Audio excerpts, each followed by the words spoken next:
Gladys, kailan sinimulan ang pagpapatupad ng curfew? Nel, simula kagabi alas 9 ng gabi hanggang alas 4 ng madaling araw ay epektibo na nga ang curfew sa munisipalidad ng La Castellana. Ito ay upang ilayo ang mga residente sa banta ng panganib sa gitna ng mataas na aktibidad ng bulkan at bilang suporta na rin sa anti-criminality efforts ng mga pulis sa mga panahong katulad nito. Mahigpit na babantayan dito ang mga individual sa pampublikong lugar maliban sa government workers.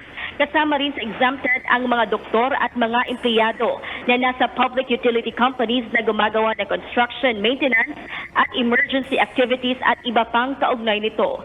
Sa pinakabagong ulat, Anel, umabot na sa 970 families at 3,633 individuals na ang bilang ng evacuees sa La Castellana.